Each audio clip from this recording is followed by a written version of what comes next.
тази вечер бяхме в Твоето присъствие. Благодарим Ти, Господи Исусе Христе, че Ти, Господи, тази вечер нахрани за Твоето божествено Слово.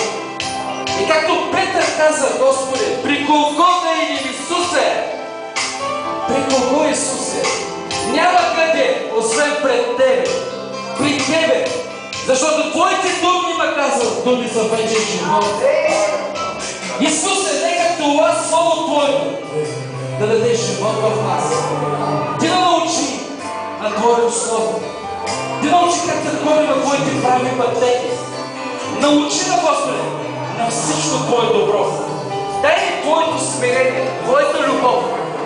Дай ни, Господи, благословение, защото ние се нуждаем, Исусе.